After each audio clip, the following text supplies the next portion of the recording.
Bismillahirrahmanirrahim. Assalamualaikum warahmatullahi wabarakatuh. Berjumpa lagi dengan saya Rahmat dari muslimberdaya.club. Oke, pada kali ini saya akan membahas bagaimana cara memilih tema blog.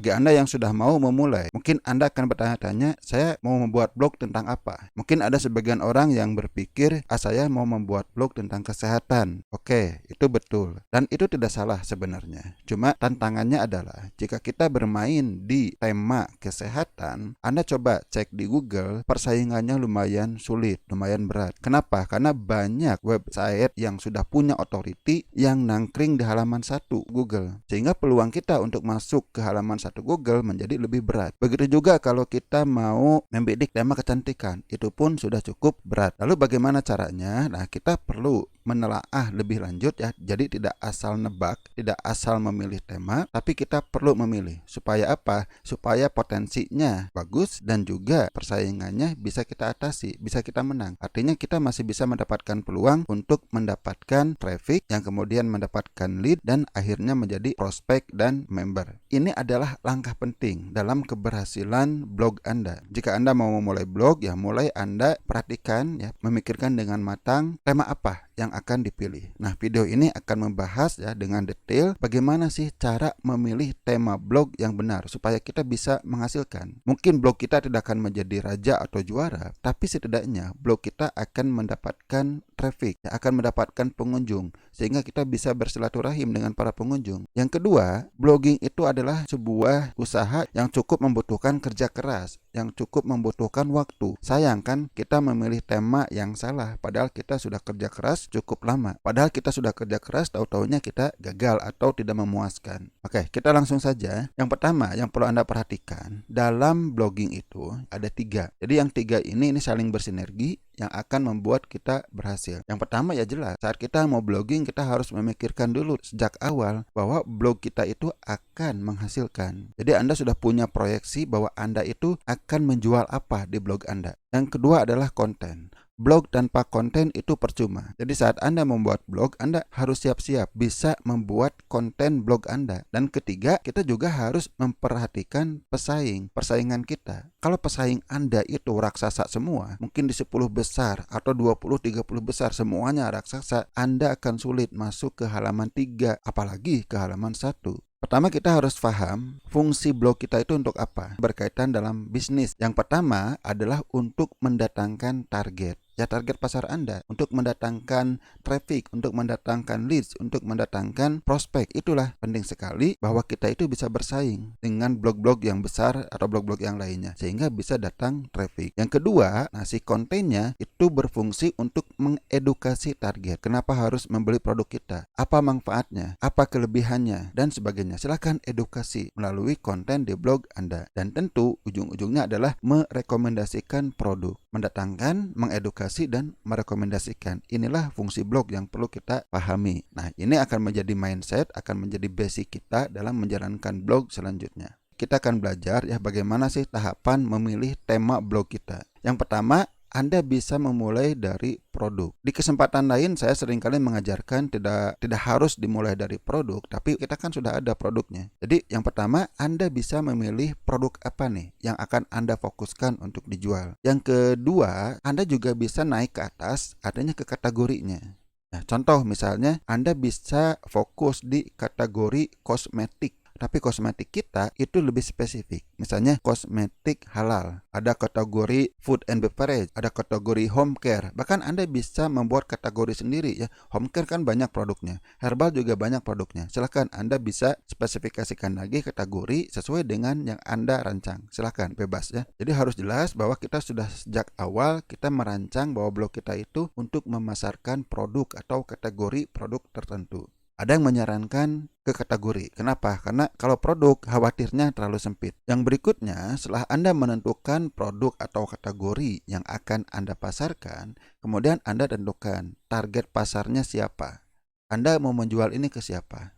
Ya, karena harus jelas. Akan berbeda Anda misalnya ya, menawarkan minyak zaitun kepada remaja dengan kepada orang tua, itu akan berbeda pembahasannya. Kalau ke remaja mungkin akan berkaitan dengan kecantikan kulit, kecantikan rambut. Tapi kalau ke yang udah dewasa, yang udah tua, mungkin pembahasannya lebih berkaitan dengan kesehatan, dengan energi, mengurangi kolesterol dan sebagainya. Nah, jelas ya. Jadi di sini perlu spesifik. Anda akan menjual kepada siapa. Targetnya itu harus spesifik, jangan terlalu general. Saya akan menjual ke perempuan. Nah, perempuan juga spesifikkan siapa perempuan itu, apakah mau remaja, mau perempuan yang baru nikah, perempuan yang sudah punya anak, atau perempuan yang udah lansia, itu pun beda. Bahkan perempuan yang di rumah, ibu rumah tangga, perempuan yang bekerja, perempuan pebisnis, itu pun bisa berbeda. Kemudian yang ketiga, itu adalah potensial, bisa membeli produk Anda. Nah, potensial itu bisa dihitung seperti ini, volume atau jumlah dikalikan nilai ekonominya. Kalau kita menjual produk yang murah, artinya kita membutuhkan target pasar yang sangat banyak. Tapi kalau kita menjual produk yang harganya premium menengah ke atas, mungkin dengan sedikit target pasar pun sudah mulai menghasilkan.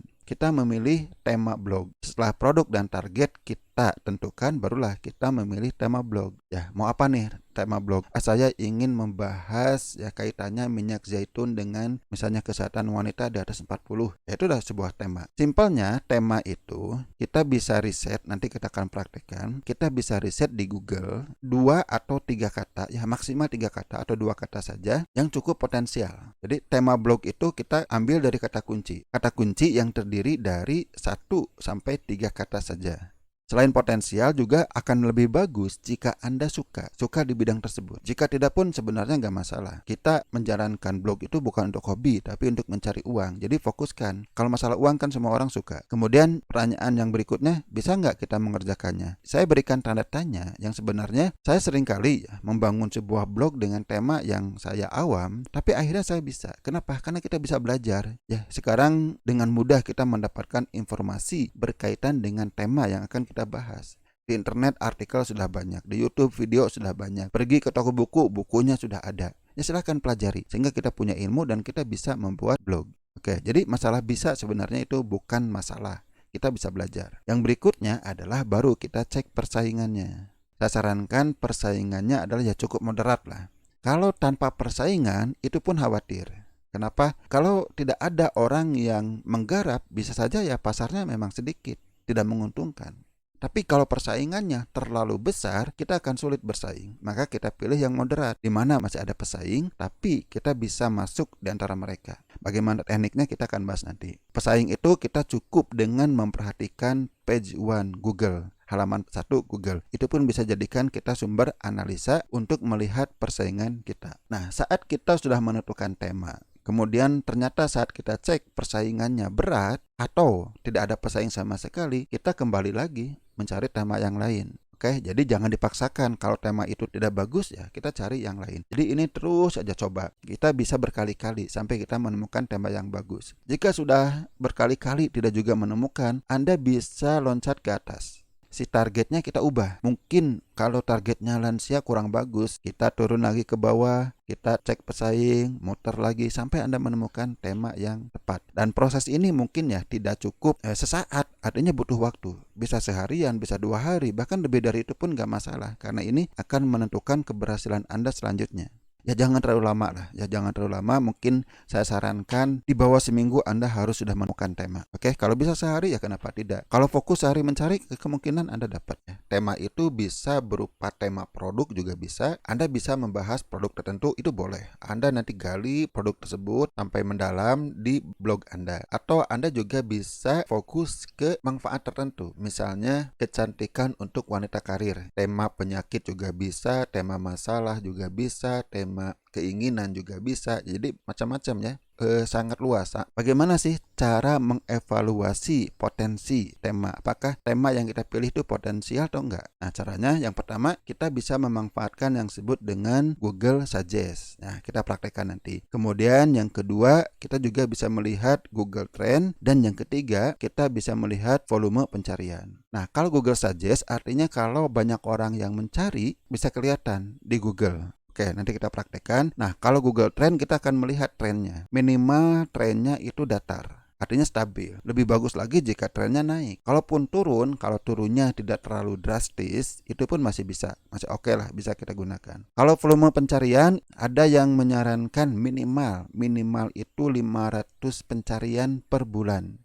Ya, meskipun kalau menurut saya sedikit, ya silakan. Tapi kalau potensi ekonominya bagus, misalnya sedikit nih, tapi dari setiap penjualan itu dapat keuntungan besar, berarti potensinya menjadi besar juga. Oke, sekarang kita buka Google. Misalnya saya akan membahas tema ya, sebagai contoh saya akan memilih segala hal tentang minyak zaitun. Kita cek di Google, kita ketik saja.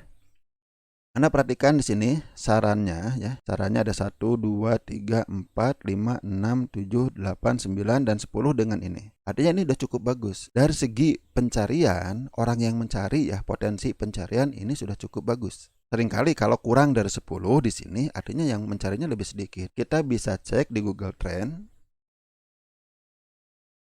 Kita masukkan saja di sini ya istilahnya. Lihat ini Indonesia, kemudian 12 bulan terakhir ya, semua kategori ya. Kita lihat di sini. Si minatnya seiring waktu ini cukup stabil. Ada penurunan di sini sedikit lah ya, nggak masalah. Berarti minyak zaitun dari segi tren itu cukup bagus. Artinya secara hampir konstan orang itu mencari berkaitan dengan minyak zaitun. Masih bisa menggunakan Google. Kita klik minyak zaitun. Nah, di sini ada 90,5 yang mencari. Berarti minyak zaitun itu pencariannya cukup banyak. Dari segi potensi ini cukup besar. Tinggal bagaimana dari segi persaingan.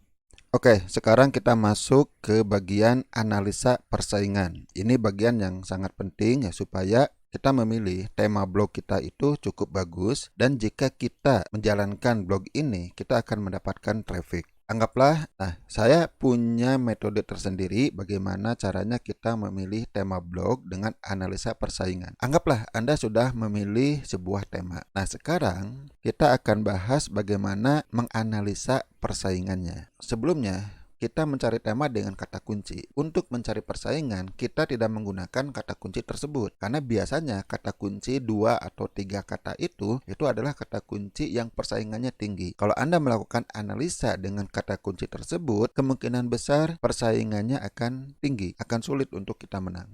Nah, oleh karena itu, Anda bisa melakukan sebuah metode yang cukup sederhana, yaitu punya minimal 20 kata kunci. Dengan syarat yang pertama, long tail keyword, artinya kata kuncinya panjang. Kata kunci panjang itu 4 kata atau lebih. Silahkan Anda kembangkan dari kata kunci yang Anda punya menjadi kata kunci turunannya. Bagaimana caranya? Nanti kita akan demokan. Kemudian Anda lihat volumenya. Nah, volumenya saya sarankan antara 20 sampai 250. Nah, bukankah lebih banyak itu lebih bagus? Kenapa nggak milih yang ribuan, yang puluhan ribu? Oke, itu memang bagus. Tapi biasanya kalau kata kunci udah di atas 250, itu persaingannya cukup berat. Sebenarnya boleh ya, tidak ada aturan. Jadi ini juga volume tidak ada aturan. Ini hanya saran. Bahkan bisa jadi volumenya 0 kalau kita lihat di Google. Tapi saat kita bidik ternyata ya mendapatkan traffic juga. Itu bisa terjadi. Kemudian ya jelas persaingannya rendah. Ya, bagaimana cara melihat sebuah persaingan rendah? Anda perhatikan di hasil pencarian Google. Nanti Anda pilih kata kunci yang sesuai dengan syarat tadi, Anda masukkan ke Google, kemudian Anda analisa. Lihat apakah ada yang disebut dengan giant web, website raksasa lah, website yang besar, yang sudah punya authority. Kalau jumlahnya itu di bawah 10, semakin kecil itu semakin bagus. Artinya, jika tidak ada raksasa yang menggarap atau membidik kata kunci tersebut, maka kita punya peluang masuk di halaman 1. Ciri yang lain adalah Anda bisa melihat di sana ada website gratisan. Misalnya ya website gratisan itu Blogspot, WordPress.com, Google Site, dan sebagainya. Banyak ya website gratisan. Termasuk sosial media. Kalau muncul Facebook, kalau muncul Twitter, kalau muncul Pinterest, berarti itu cukup mudah persaingannya. Kemudian Anda juga bisa lihat ada video YouTube nggak di sana. Kalau ada, berarti itu pun persaingannya cukup mudah. Anda bisa masuk di sana. Oke, jadi ini 3 kriteria yang bisa Anda lihat saat Anda riset kata kunci. Jadi caranya seperti ini, kita mulai dari kata kunci utama. Kata kunci utama itu ya tadi, kata kunci tema. Anda misalnya udah punya 3 alternatif lah kata kunci tema. Kemudian kita pilih satu dulu, kemudian turunkan. Cari kata kunci turunannya. Nanti kita akan tunjukkan ya. Bisa dengan menggunakan Google atau berbagai alat lainnya. Silahkan cari turunannya. Nah, setelah cari turunannya, kemudian Anda evaluasi. Cari di Google, kemudian lihat volumenya dan lihat persaingannya. Jika itu menurut Anda bagus, Anda simpan.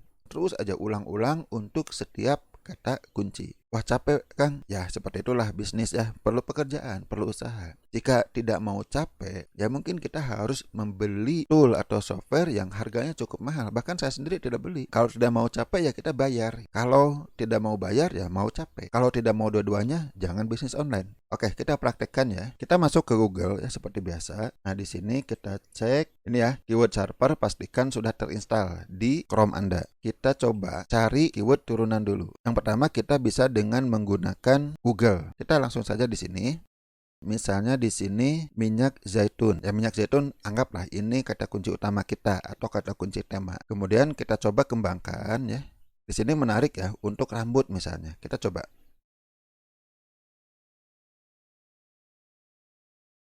Ini yang 4 kata, kemudian ada 5 kata ya, ada 6 kata, di dan nggak dihitung, berarti ini termasuknya 4 kata. Ini 5 kata. Mustika Ratu itu brand, berarti ini 1 kata sebenarnya. Kita coba minyak zaitun untuk rambut rontok. Kita klik saja. Di sini 0. Ada orang yang beranggapan kalau selama di sini ada, artinya di Google itu ada, mereka ambil meskipun ini 0. Atau kalau Anda ingin lebih menarik ya Anda tunggu ini minimal ada 20. Tapi kalau sudah ada di sini, ini kan sudah ada semua nih. Banyak orang yang mengambil, ambil aja, itu nggak masalah. Anda bisa coba, apakah yang dengan di sini 0 pencarian, apakah akan menghasilkan? Pada kenyataannya, sering itu menghasilkan pengunjung juga. Mau nggak ngambil yang 0? Kalau tidak mau ya nggak apa-apa, cari terus. Nah, di sini juga bisa dilihat nih, kata kunci panjang lain. Nah, di sini volumenya yang bagus-bagus. Anda juga bisa ngambil yang di sini dan Anda cek persaingannya. Misalnya ini, cara pakai minyak zaitun untuk rambut 590.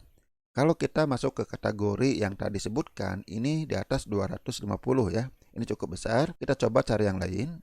Mulai 210. Artinya ini bisa kita coba. Kita klik saja di sini. Ya, 210 di sini. Kemudian kita cek di bawah bagaimana dengan persaingannya. Di sini kita bisa melihat website-website yang disebut tadi giant raksasa. Ini adalah jumlah kunjungan. Estimated monthly traffic per domain, tapi ini untuk domainnya. Kalau sudah jutaan, ini termasuk domain raksasa. Apalagi ini ratusan juta ya. Ini Tedas, ini udah ratusan ribu. Nah, ini tip masak praktis. Kunjungannya baru 300. Ini bukan giant. Ya, ada 2 tempat di mana tidak diisi oleh website raksasa. Angka ini dari mana muncul? Nah, ini kalau kita menginstal yang ini tadi, keyword server. Banyak yang 0 ini pun bagus. Artinya tidak benar-benar menggunakan kata kunci ini. Jadi untuk membidik kata kunci ini dari segi persaingan, ini sudah bagus. Artinya ada peluang Anda masuk ke ranking 1. Mungkin tidak langsung, tapi suatu saat akan masuk. Kalau Anda juga rajin mempromosikan kayak di sosial media, kayak di YouTube, itu akan sangat membantu. Silakan Anda cari lagi kata kunci yang lain. Nah, misalnya ini 260 ya. Kita coba, nah ini. Cara menggunakan minyak zaitun untuk rambut. Ini 90. Oke, di atas 20 ya, masih bagus. Dan kita perhatikan. Kita coba ke halaman 2, masuk ke halaman 3. Oke, ini website-website baru ada ya. Setidaknya kita masuk ke halaman 3 itu oke. Memangnya kalau halaman 3 masih dapatkan traffic, itu masih mungkin. Bahkan ya, salah seorang guru yang ahli di bidang ini mengatakan mereka merekomendasikan minimal kita itu bisa masuk ke halaman 6 itu sudah mendapatkan traffic. Ya, jadi Anda bisa analisa terus ke halaman 6. Kalau di sana misalnya peluang-peluang Anda masuk ada, ya artinya oke. Bisa Anda bidik kata kunci tersebut. Emang idealnya Anda bisa masuk ke halaman 1. Cara inilah Anda bisa lakukan berulang-ulang. Kita copy, Anda simpan. Kita simpan saja di sini di Google Spreadsheet. Terus sampai minimal Anda mendapatkan 20. Jadi silahkan kumpulkan dulu 20 kata kunci yang persaingannya cukup ringan. Misalnya untuk satu kata kunci utama Anda punya 20 kata kunci yang cukup rendah saingan yang sesuai dengan kriteria tadi, maka tema itu bisa Anda garap. Nanti Anda bikin postingnya dengan kata kunci ini. Peluangnya Anda mendapatkan traffic itu cukup bagus. Saat kita sudah menemukan sebuah blog yang cukup menghasilkan, artinya pemilihan tema dan pemilihan kata kuncinya sudah tepat. Bisa Anda kembangkan lagi dengan berbagai kata kunci yang lainnya sampai bisa ratusan posting sampai mendapatkan kunjungan yang bagus. Atau Anda terus membuat lagi, bisa Anda punya puluhan blog ya, mungkin mini blog lah, artikelnya sedikit-sedikit tapi benar-benar artikel dengan kata kunci pilihan. Oke, sampai di sini ya. Mudah-mudahan Anda bisa menerapkannya dan insya Allah dalam beberapa bulan ke depan sudah mulai menghasilkan. Ya minimal mendatangkan traffic. Saya pernah membuat blog dengan teknik ini, ternyata dalam hitungan minggu tidak sampai 1 bulan traffic itu sudah ada orang yang mengunjungi. Oke, jadi ini cukup efektif. Sampai di sini dulu, mudah-mudahan bermanfaat bagi Anda. Wassalamualaikum warahmatullahi wabarakatuh.